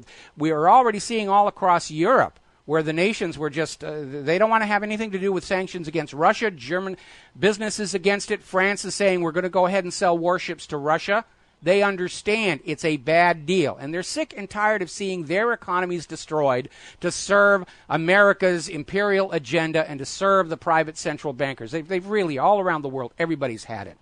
Now, interestingly enough, there's another scandal involving the Central Intelligence Agency, which had set up a fake vaccination program as a cover for ongoing espionage efforts around the world. And apparently, the backlash against this revelation is that doctors are being killed in these areas that we're being spied on. And so now the United States has declared that they will stop using vaccination schemes to spy on other countries. And if you believe that one, I have some of Saddam Hussein's nuclear weapons to sell you. Of course they're going to go on doing it. They're going to stand up and say, we've learned our lesson, we will never do this again, and then they'll proceed to do it again. Same thing with this bill that's in Congress that's going to rein in the NSA spying. It's going to have absolutely no effect. It's there to trick you into thinking that you have your privacy back to make the NSA's job against you that much easier. But the NSA hasn't been following the law all along. They're certainly not going to follow a new one. The CIA hasn't been following the law all along. They're not going to start now. This is all pure political theater to try and reassure everybody that, oh, the U.S. government isn't going to do those bad things anymore, and yet they keep on doing them. Back when the U.S. got caught using torture during Vietnam, they made a statement that, yeah, there were some rogue soldiers who inflicted torture. We won't do it again. And here we are with Abu Ghraib, Guantanamo, various other places. Diego Garcia has a CIA torture center on it now. Now, over in California, the state of California is looking to pass a law that will require a warrant from a judge before the NSA can search anybody's cell phone or computer records. The bill passed the state Senate with only one person voting against it. Probably the NSA's got something on that guy or gal. And I admire California for doing that. Do we really think the NSA is going to abide by that? Of course they won't. They've been violating the Constitution and the Bill of Rights all along. This is just another law to convince everybody that the problem has gone away. You don't need to take precautions to protect your data or your communications from the U.S. government, which has a long history of stealing your business secrets for their own profit. That's what makes this whole thing about China stealing trade secrets of Americans. The NSA is saying, that's our job, to steal the Americans' trade secrets. They got caught doing it at the Seattle APEC. U.S. government intelligence agents paid by tax dollars were stealing business secrets from conference attendees to give to Bill Clinton's political cronies, give them an edge in negotiations and deal-making. That's not what the intelligence services are supposed to be for. All righty. Speaking of computers and various other digital online media, the FCC has conducted a study and has confirmed that cable access prices for cable TV and high-speed internet, the price increases are outpacing the rate of inflation by 4 to 1. If you thought maybe your cable bill was getting a little bit high, all of a sudden you're not imagining it. It's true. Malvertising is up by over 200%. Now, what they mean by malvertising are malicious ad impressions that attempt to plant spyware on your system. Very often, the planting of malware on your system to allow it to be hijacked and used for botnets. And apparently, the malvertising has now reached a point where they can plant something on your computer just by looking at a web page without actually clicking anything. Is the NSA doing anything about these people? Of course not. Of course not. They're too busy stealing Aunt Mary's top secret chocolate chip cookie recipe off my hard drive. Now, on the issue of copyright, it has reached ridiculous proportions. Up on the International Space Station, one of the astronauts, Hadfield, did a David Bowie song from space on his guitar. Not being paid to be a musician, just decided he wanted to sing the song. And Bowie's legal people have ordered the video of that, which was on YouTube, taken down over copyright infringement. Now, personally, I'm going to take a guess that David Bowie himself didn't know this was going down, because obviously having an astronaut in space on the space station singing your song is going to be good for promoting the song. And secondarily, for those of you who work with copyright, there is an automatic grant of license for a cover to professional musicians. If I decide that I am going to do XYZ's song on my show, I can go ahead and do it as long as I send in the payment. They can't refuse to let me cover the song. Hadfield's version of Bowie's song is a cover, even if he wasn't paid for it. It's a cover. But those lawyers who are out there making money off of copyright violations, they just grab everything, no matter how absurd it makes them look. Getting over to medical news here, another statistic to remind us that we are, in fact, no longer the greatest nation on earth. The United States came in first in a ranking of poor treatment of new mothers. First, top of the list in the entire world here. So let's talk about Obamacare. Let's talk about the cash for crony system, which is what this is really all about. We know what a disaster healthcare.gov has been. $500 million plus whatever it is they're spending on the upgrades and patches and back-end fixes. Maryland, Massachusetts, Oregon, and Nevada have collectively spent $500 million building their state healthcare exchanges that do not work. And they're either going to have to scrap them and send everybody over to Healthcare.gov, or they're going to have to replace them completely. It's all about the money. We got to take a break for our top of the hour segment. We'll be back with more about Obamacare after these few words. And aloha, America. Welcome back to the show. And I'm being chastised in the email. I keep mispronouncing the state of Nevada, instead of, I have to learn how to do that. I have a very irate listener in Nevada that says I'm pronouncing it incorrectly, and I need to correct myself on that. And I apologize profusely. And I will work. I'll get the Rosetta Stone disc for how to speak Nevada, and I will learn that, I promise. Okay, now getting back to Obamacare. We're talking about how this was just a giant money suck from the American people, and a huge amount of that money went to the cronies. Remember, the company that got the contract to develop Healthcare.gov has a bad track record of overpriced, non-working systems. Remember, they did Canada's long-gun registry computer system that was so bad it had to be scrapped. And yet they got a single no-bid contract from the U.S. government to build Healthcare.gov, and we know what a flustercluck that turned out to be. And it seems that the only reason they got the contract is that one of the executives of this company was roommates with Michelle Obama in college. And we're seeing this throughout the entire system, all of this huge amounts of money for all these healthcare exchanges that aren't working. We're talking about Maryland, Massachusetts, Oregon, and Nevada that went through $500 million. Vermont, Minnesota, and Hawaii have spent millions of dollars for exchanges that are either inoperable or fatally flawed. Right now here in Hawaii, the cost per enrollee is $23,000. That's double that of any other exchange in the system. $23,000. They could have paid for the health insurance for these people, for what they spent to sign them up for health insurance. It's just obscene. Now, we're getting a report from FIRMA that many consumers in the Obamacare insurance exchanges are probably going to wind up paying more than twice as much in out-of-pocket drug costs. Remember, we were talking about these new Obamacare-compliant insurance policies are not only more expensive, but their deductibles are much, much higher, meaning you must spend more of your money before you get any payments from the insurance company. You're getting it from both ends. The policies are more expensive, and you have to spend more of your own money on your medical care before those policies will help you cover the costs. That's the double whammy here. It's a great deal for the insurance companies, not so good for you. Do you still think Obamacare is a good thing? Do you think it's a success? Do you think it's working? Or are you getting angry that the U.S. government still won't admit it is a failure? Because it is. It's failed to provide affordable health care to Americans.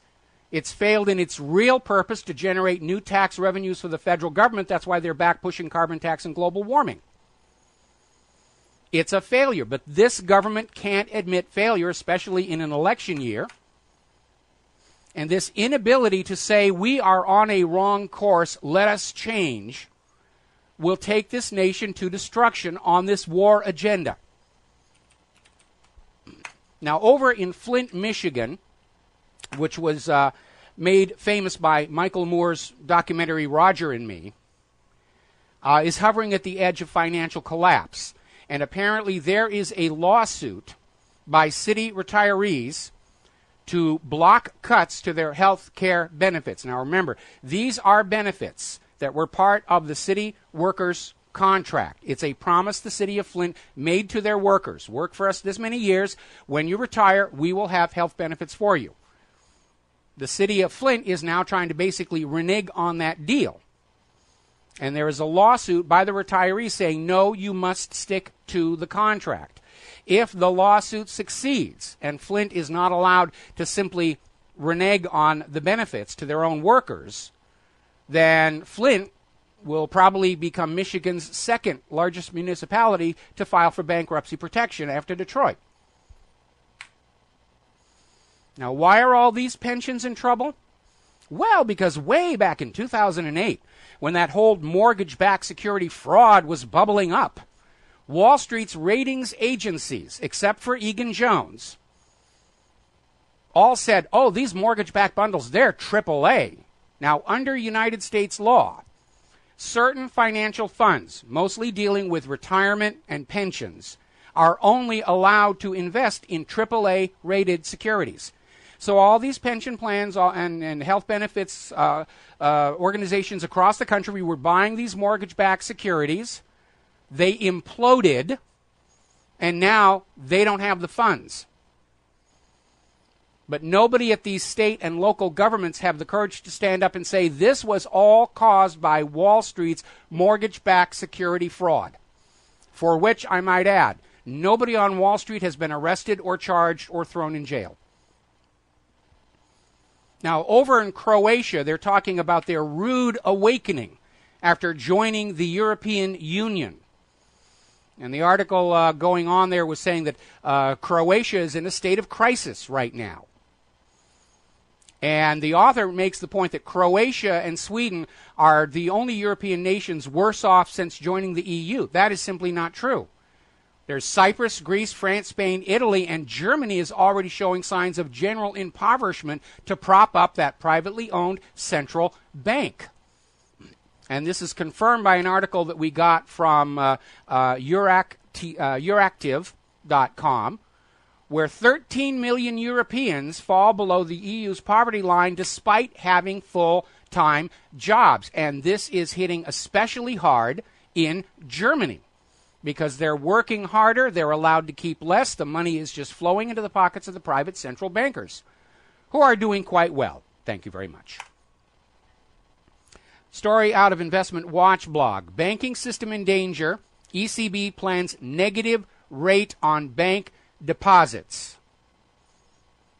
We've been talking about this for some time. They're actually floating the idea that your savings account has to pay a negative interest rate for them to hold your money. Now, when I was a kid, which was admittedly a long time ago, I still remember when I lost my saber-toothed tiger into that dumb tar pit. But when you put your money in a bank savings account, the bank would pay you interest on it. That was the whole attraction of putting it in the bank, was allowing it to grow.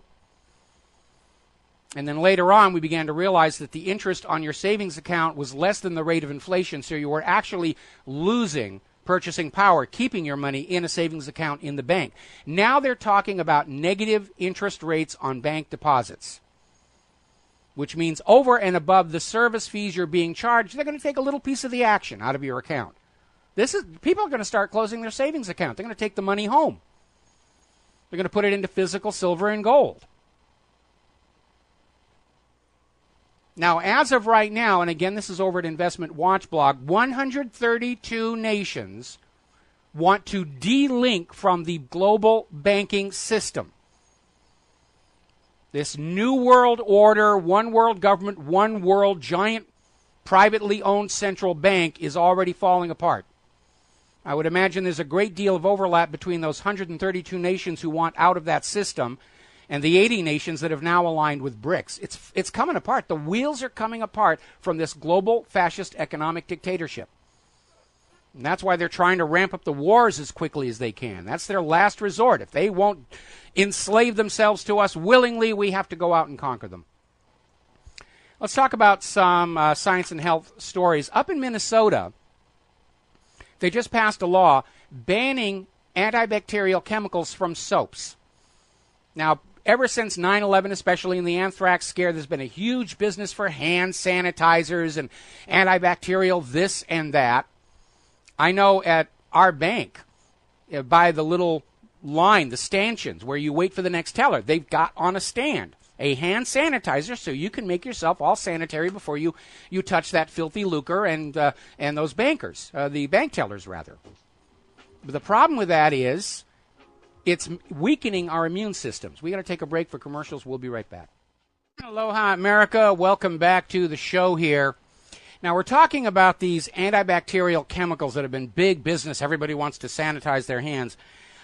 First of all, not all the bacteria in the world are harmful. Some are beneficial. There are some bacteria you cannot live without because you're in a symbiotic relationship with them. But the biggest problem is ever since all these antibacterial chemicals have hit the market, there have been two problems. Immune systems seem to be suppressed because the immune system is like any other muscle. If you're not using it on a regular basis, it gets weaker. And there has been a surge in strange, unexplained allergies coincident with the surge of these antibacterial chemicals into the marketplace. So Minnesota took the step of banning a specific antibacterial chemical from soaps beginning, I think it's in 2 years' time. We understand that under our current regime, that corporations can sell you anything no matter how toxic, as long as the government gets a piece of that action. The federal government is so broke, they cannot say no to anything being purveyed into the marketplace as long as it's going to create revenue for them. The FDA is now out there apparently getting ready to authorize the pharmaceutical industry to market drugs to healthy people. Not just vaccines, but other drugs that will make you better than you already are naturally. It's all patent medicine, Wild West traveling medicine show stuff. And because all of these are new patented chemicals and molecules that have not co-evolved with us on planet Earth for the last million years, we don't know what the side effects of these things are going to be. We just absolutely know that any harmful effects will be dismissed and ridiculed and marginalized until the lawyers show up with their little ambulance-chasing TV commercials. And it's almost become a joke, commonplace. You'll see a big, glitzy commercial for the latest hydroflammerstan from whatever pharmaceutical company, and it's immediately followed by a commercial from a law firm. Did you take hydroflammerstan? If so, you're entitled to a cash settlement. And the welfare and the health of the American people are sacrificed on the altar of greed. That whole medical industrial complex, they need you to be chronically sick.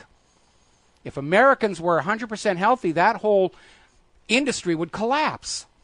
They need you to have minor ailments. They need you to get cancer. They need you to have allergic reactions and side effects to market things more. Nobody's interested in finding a cure to any disease. The big money is all in treatments, treating the symptoms, not curing the disease or the condition. If I put out a cure for an illness and you buy it and you take it and you're well and you go home, that's it. I don't see you again. But treatments, you have to come back month after month after month after month, buy more pills after pills after pills after pills. It's all driven by the money junkies. Now, there's another scandal. This was over at dswoodopines.blogspot.com. Apparently, the CDC is dealing with a scandal there involving Sharon Leahy Lind, who was in charge of the Division of Local Public Health.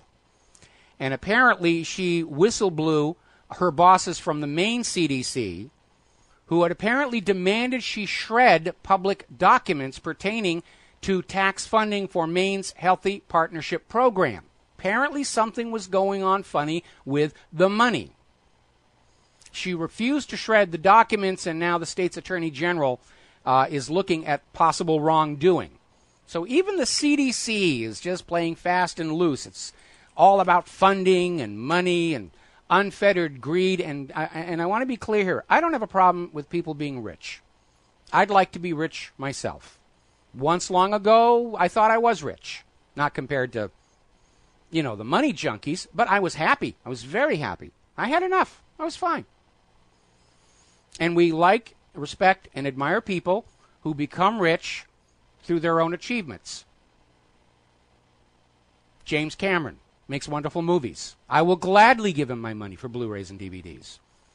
Or Steve Jobs. Yes, I bought an Apple II.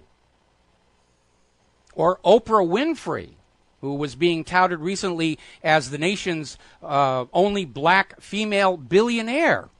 Good actress, parlayed that into a talk show, parlayed the talk show into a marketing empire, parlayed that into her own TV network.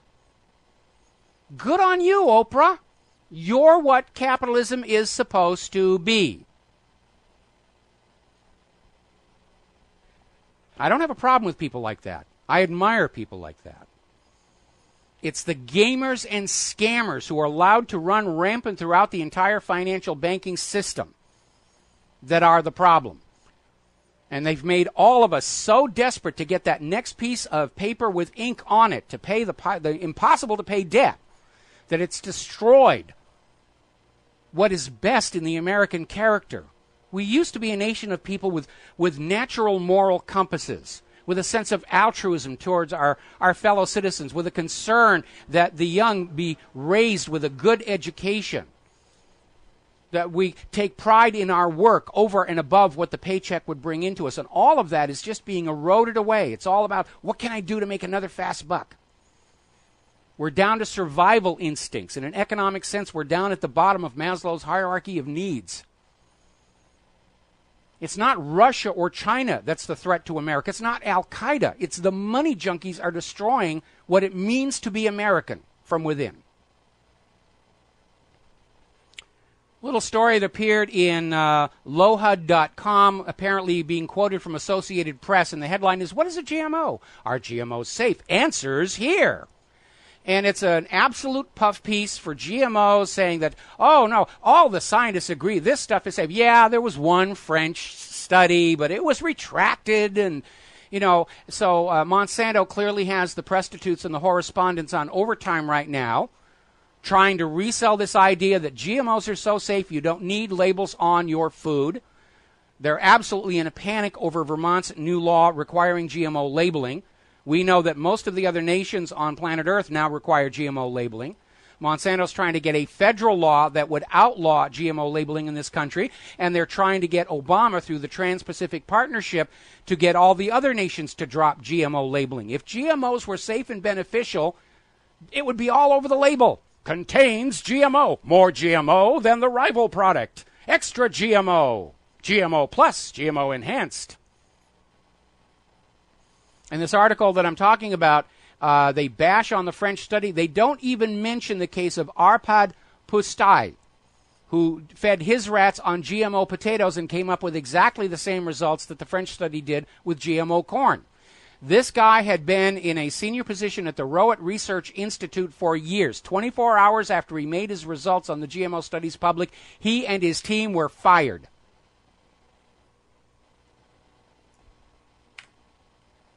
So, now the article also makes the claim that food processing destroys the altered DNA in food. And that is correct. Unless you're eating the corn raw or whatever raw, the DNA is destroyed by cooking. But it isn't just the DNA that is the risk, because while that organism is alive, that altered DNA is producing altered proteins. And those proteins do survive the cooking. And nobody is looking at what those proteins will do. All right, we got to take a break for commercials. We'll be right back. Aloha, America. Welcome back to the show. Here we're talking about GMOs, the dangers thereof, the very obvious heavy-handed suppression of any science that might get in the way of the marketing of these wonderful GMO products, which are not wonderful. They've proven to be disasters for every farmer that has bought them. The yields are actually lower than the natural varieties. These plants are far less resistant to drought conditions than the native varieties.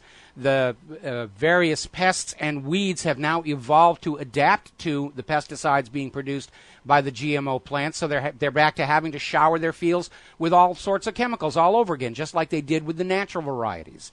Now, over in Rogue Valley in southern Oregon, there is a ballot measure on the ballot for today. They're having their primary today. And basically, it is a measure that would ban all GMO crops in the area. And the reason for that is the primary agricultural product coming out of Rogue Valley are seeds. They grow plants to harvest the seeds to sell into seed stores across the country. When you go down to the Home Depot and they got the rack of vegetable and flower seeds, a lot of these come from this part of Oregon. And obviously they don't want these contaminated by GMO, especially in light of continuing work in GMO to produce what is called the terminator gene so that the seeds cannot regerminate.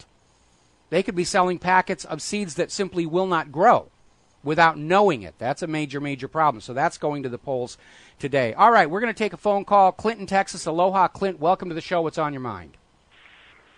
Well, I wanted to talk to you about the GMOs. My daughter's experience with the granddaughters was that they wouldn't eat that yellow corn, and the reason why is because it's loaded up in GMO crap. But the girls, all three of the granddaughters, wouldn't touch the stuff. Now, we get white corn, and they'll eat that, but they won't touch the yellow corn. And then I did some more research and found out that yellow corn, that GMO corn, that it has less vitamins and nutrients and stuff like that your body, wants. But and that's the problem with the GMO corn. And when you go do some research, that glyphosate that they pour on by the millions of gallons every year, that the glyphosate then causes the plants not to take up from the roots the nutrients and trace minerals and stuff like that out of the soil. It prevents that transmission up to the top of the plant, which goes into the vegetable, and then it's worthless. So there's no nutritional value to it at all.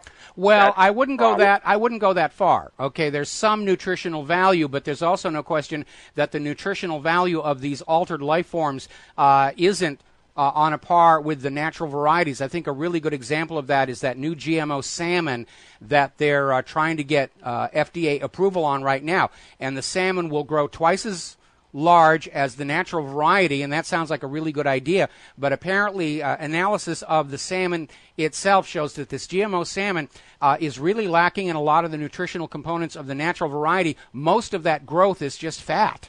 It puts on fat faster than anything else, and so it gets bigger and it looks bigger, but what you're eating mostly is fat. And again, when you look at the rat studies done in France, this gets back to that issue of malformed proteins and nutrition. Your body is trying to incorporate those proteins into your body. They sort of kind of fit the locks made for the natural variety, but not quite, and you start getting all kinds of problems. I'd like to make a comment here.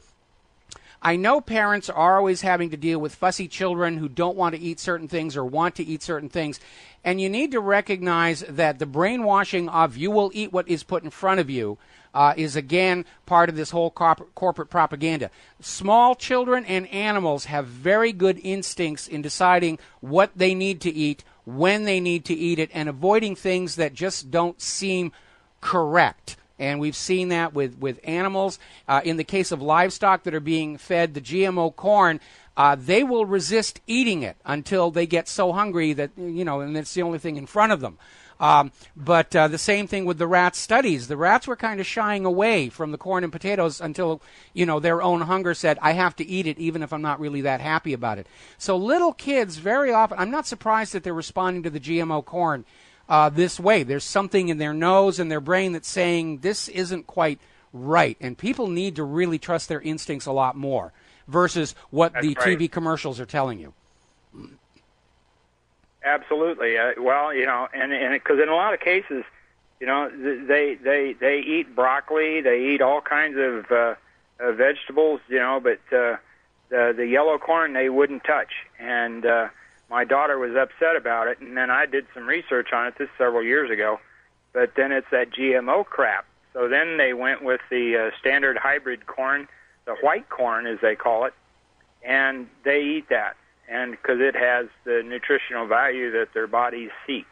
And it's really amazing because I just think, my gosh, because you normally think, and that's what my daughter thought, and I thought, that the kids were just being picky and not wanting to eat their veggies and stuff like that.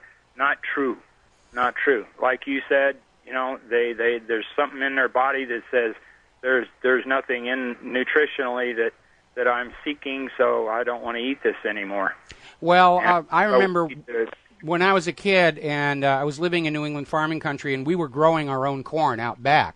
And I used to love corn. But with the advent of the GMO corn, the first time I had corn that I think was GMO, it tasted different. It tasted funny. And we're always hearing the corporate media saying, oh, there's no difference between, well, let me give you a good example, high fructose corn syrup versus natural cane or beet sugar. And they're saying there's absolutely no difference. You can't tell the difference. Yeah, I can. I can eat all the regular cane or beet sugar I want without any problems. But if I have any high fructose corn syrup, I go right into hypoglycemia. My body recognizes that it is different and it responds badly to this concocted chemical, which high fructose corn syrup is not something that we have co-evolved with. It's a construct from the food corporations, and they're playing fast and loose with this chemistry. Anyway, Clint, I need to let you go. We're going to take one more phone call. Darren in Oregon. Aloha, Darren. Welcome to the show. What's on your mind? Yeah, hi, Mike. There's a radio show host here in the Northwest. He's got a local show as well as an national show. And he was just bashing all the people that hate GMOs here, last week. I don't listen to him that often. Generally, he's in your time slot, so it's generally I'm listening to you. Thank you. And I thought, Mike's been talking about this stuff. I'll go into his website and go into the header and find GMO and get loaded up with Rivero ammo and call him up and have it out with him, But I noticed that on your header on your website, there isn't anything for GMO. So I will correct that. Correct that. Yeah, because that's because you've been talking about it forever, and that the rat thing of going past however many days or 3 months or however many days it is. It's like that's an eye opener. And this guy's a fairly well-known talk show host, and if we were able to have that ammunition to be able to combat him a little bit, that'd be great. And I guess in closing, if your wife's interested in music, doing choirs and stuff, the Eugene Springfield area is very musically oriented, and they have the Holt Center, which they say has one of the best acoustic buildings on the West Coast. They say so. All right, I will tell her that because when we got chased out of Southern California by the death threats, we briefly lived in Washington State, and we really did like it there. If I'd been able to actually earn a living there, we'd probably still be there, but we got lured away here to Hawaii by the Final Fantasy movie. But we did like that part of the country. We liked the people. I think, Oregon is definitely on the list of places we might consider moving to. But we are ready to get off this island, especially if the U.S. government is going to provoke a war with China, because that definitely puts us in the line of fire, as it were. Yeah, that's for sure. Thank you so much for all you do, Mike. I appreciate you, and I appreciate your website and your wife's input. So thanks a lot. We'll see you later. All right, thanks an awful lot there. All righty, let's see. We already talked about the USDA arming itself, and again, the U.S. government is spending your tax dollars to arm itself against you. Does that sound like a government of the people, by the people, and for the people? I don't think so.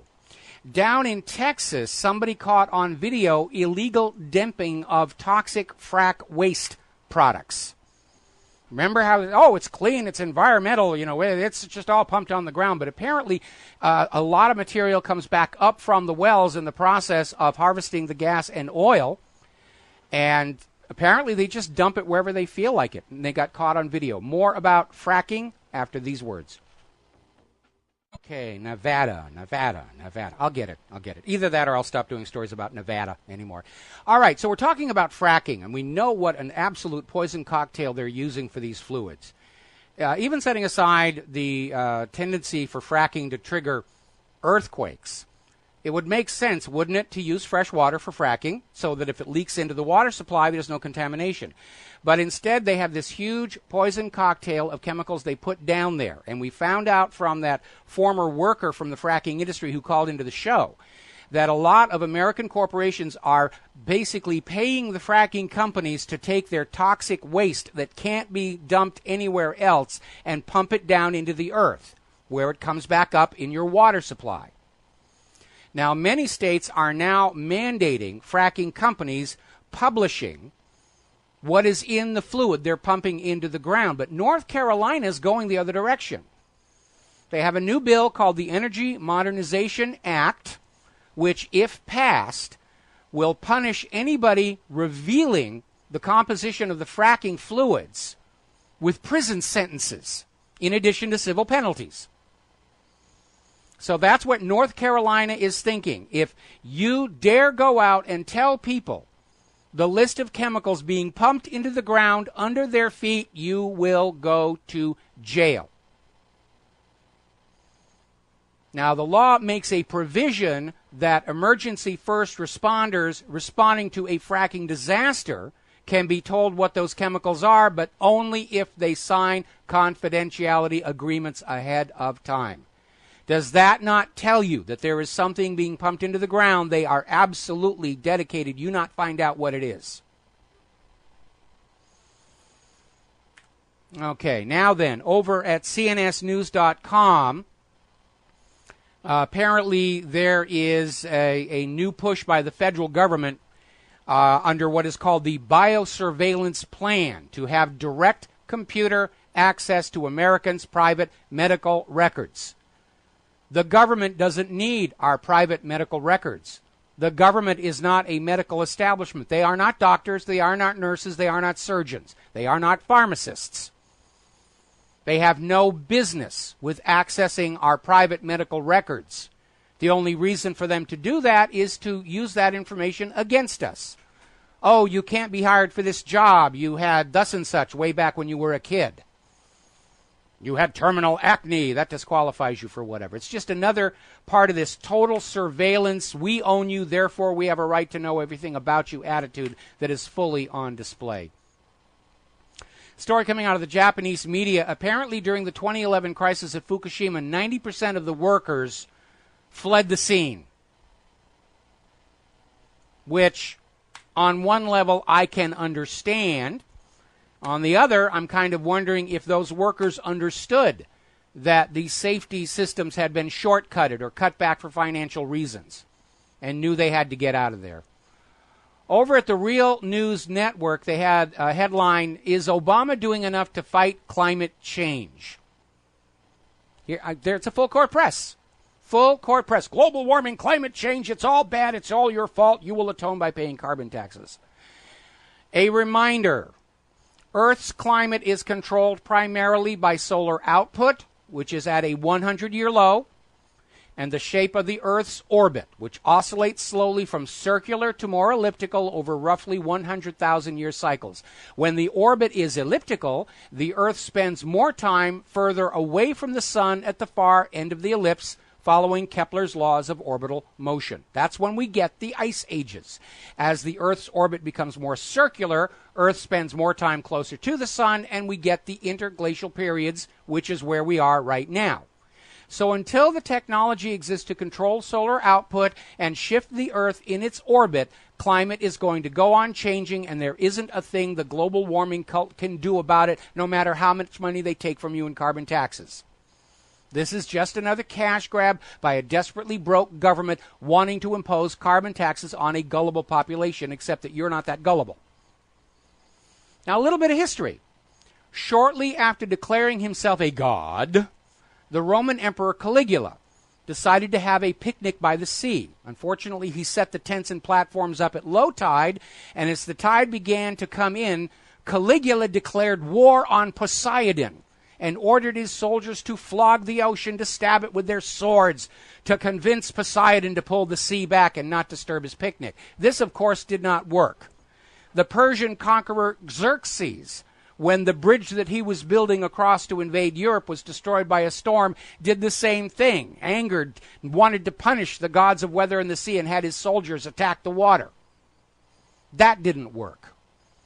And current claims to be able to stop climate change are equally pointless exercises by political leaders who think they have become gods incarnate.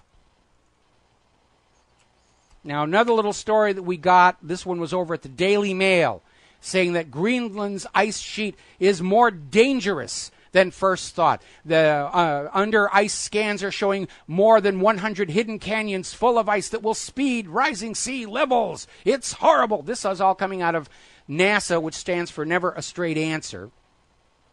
Now remember, 13 years ago, the former head of Greenpeace, Gerd Leopold, predicted that Greenland would lose all of its ice in 20 years. That's 13 years ago. Today, Greenland still has all of its ice, and indeed has a little bit more. Now, when the BBC challenged Gerd on this claim, he admitted on air the claim was just a propaganda stunt to scare the public into supporting this global warming, carbon tax, carbon credit agenda. This is just more of the same. Now, around the world, every government that succumbed to a private central bank loaning the public currency at interest is now drowning in the unpayable debt such private banks by design create as a method of national enslavement. But politicians are unable to admit that the core of the system is unstable and set up as a giant fraud and leading to collapse, so they find ways to take more money from you, the people, to prop up the Ponzi scheme until they're safely out of office and their successors are going to take the blame for the collapse. That's why it's perpetuated all this time. They know it's a problem. They know it's got to crash eventually. Their goal is to get through their term in office and get into retirement with all the money they got from corruption, living comfortably, and let some future administration take the blame. Nobody in Washington, D.C. has the courage to stand up and say all of this is deeply flawed, except, of course, for Ron Paul, which is why they gave him the old heave-ho. But all these screams and cries about global warming, which has now been rebranded to climate change after all these record-setting winters, and the assurance that the only way to save the Earth is to pay carbon taxes and buy carbon credits, making the con artists behind this hoax insanely rich and the people that much poorer. Here's the reality. The 4-year-old Arctic ice sea area has tripled since 2011. This year, 2014, this is the coldest start to the year on record in the United States. Another story coming out of Daily Mail, how this professor who dared question global warming has literally been driven out of his position, his offices, over the fact that he came up and said, this doesn't seem to be real. This isn't science when you resort to tactics like that. It is. It's a religious crusade. I believe I'm saving the world by paying carbon credits and bowing to Al Gore. It's been a very successful propaganda campaign. They got people to believe that global warming is real. They got people to believe that they could save planet Earth with their activism. And once people start believing in something, their identity becomes defined by that belief. They become that which is believed in. And that's where you get people who will readily admit that the U.S. government lied about Saddam's nuclear weapons and lied about torpedoes in the Gulf of Tonkin, lying about the state of the economy. But when you get to global warming, oh no, it's real. I am saving the earth here by supporting this belief. It is being operated as a religion. It's not science.